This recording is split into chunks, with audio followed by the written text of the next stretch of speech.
Est-ce que tu savais qu'il y a désormais une planche de wingfoil fabriquée en France et proposée à prix abordable? Cette planche, c'est la Tae Aria 110 et comme je l'ai testée dernièrement dans le Var, je vous partage mon feedback dans la suite de la vidéo.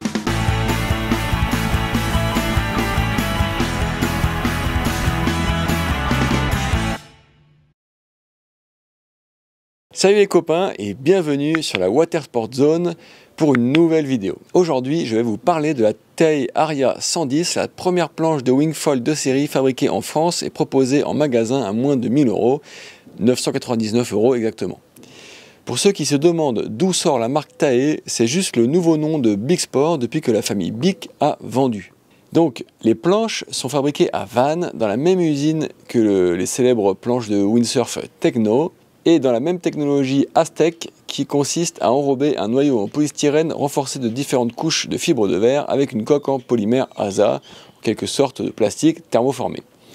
On reconnaît notamment cette techno aux joints qui entourent la planche. Avec cette construction qui a fait ses preuves depuis belle lurette, on obtient une planche à la fois rigide, solide et légère. En termes de shape, l'Aria est bien travaillée avec une carène et un pont tendus, des rails biseautés mais qui restent quand même majoritairement verticaux, un pont légèrement creusé sur les rails, le volume est réparti de manière équilibrée.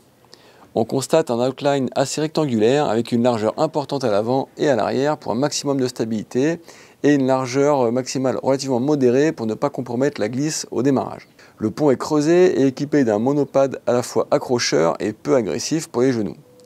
Croyez-moi, ce n'est pas un détail quand on débute.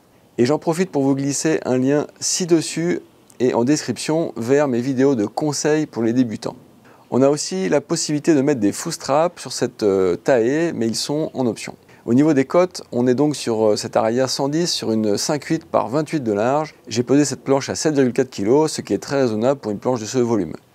A noter que l'Aria est seule dans la gamme avec cette technologie Made in France en raison du montant d'investissement dans le moule qui est nécessaire pour ce type de technologie thermoformée. On est donc sur une taille unique. Alors si je passe au test sur l'eau, une fois en navigation, dès les premiers instants, la Tae fait preuve d'une très bonne stabilité. Le pad est à la fois accrocheur pour les pieds et peu agressif pour les genoux, on a moins de cornes. La plateforme proposée par la Tae est stable et rassurante et même super saine pour monter dessus, se mettre debout en commençant à glisser. Les premières étapes vraiment quand on débute. Une fois que l'on commence à profiter de la propulsion de l'aile, la glisse est assez incroyable, fluide et facile. Avec ses rails droits, l'Aria reste très directionnelle et c'est vraiment une aide pour les débutants pour bien glisser avant de voler et ne pas trop dériver. Grâce à ces caractéristiques, la phase de lancement est facile et toujours rassurante. On prend facilement la vitesse pour un décollage doux. Un petit mot au passage sur le foil Tae, dont le comportement et la marge de progression qu'il offre m'ont étonné.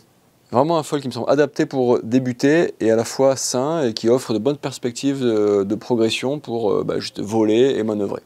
Retour à la planche, une fois en vol, le contrôle est bon et la conduite facile. Les touchettes dans le clapot sont douces, qu'elles soient en contre-gîte ou à plat, et il n'y a pas de gros coups de frein. Encore une fois, c'est une aide dans le cadre de la progression, car les pertes de vol sont de toute façon inévitables au début, et c'est mieux de ne pas se remettre au tapis à chaque fois, et je pense par exemple particulièrement au jibe, qui est un moment critique de la progression, où on fait beaucoup de touchettes et de montées-descentes. L'Aria semble parfaitement armée pour accompagner un rider de ses débuts à la maîtrise des manœuvres de base et pour se régaler en vol en freeride. Il n'est pas non plus interdit de se laisser aller à quelques glissades en free fly. Dernier point, j'aime bien aussi la résistance de la construction aux petits chocs du quotidien. Ce n'est pas une raison évidemment pour maltraiter la planche, mais cette Tae résiste clairement mieux que les planches en composite aux petits impacts qui peuvent facilement arriver durant le transport ou durant les diverses manipulations que l'on peut avoir à faire avec la planche. Alors je viens donc de détailler pas mal de points forts sur cette planche pleine d'atouts. Au niveau des points faibles, on regarde son programme, donc qui est débutant, freeride, progression, mis à part le fait qu'elle soit en taille unique et donc que sa taille ne puisse pas être adaptée à tous les gabarits, franchement les points faibles je les cherche encore, il y a vraiment une très grande majorité d'atouts sur ce flotteur. Donc si je dois dresser le bilan, vous l'aurez compris, je suis assez fan de cette planche Made in France, fabriquée en Bretagne, à Vannes, et pas trop chère. J'ai pris du plaisir à naviguer dessus, Elle est vraiment stable, évolutive, dotée d'un super comportement sur l'eau en vol et avec sa construction originale, elle coche toutes les cases de la bonne planche pour débuter et progresser à condition d'avoir un gabarit entre, allez, disons 65 kg et 85-90 kg. En dessous, mais surtout en fait au-delà, ça peut être un peu plus compliqué pour débuter notamment, mais pas forcément non plus éliminatoire non plus. Ça dépend toujours des profils plus ou moins dégourdis des personnes. Mais voilà, c'est clairement le genre de planche bien adapté pour équiper les maisons de famille en bord de mer, pour se régaler pendant les vacances, qui devrait devenir une valeur sûre sur le marché dans les mois et années à venir. D'autant plus que si Tae reste fidèle à ses habitudes, cette Aria 110 ne sera pas remplacée par un autre modèle de sitôt.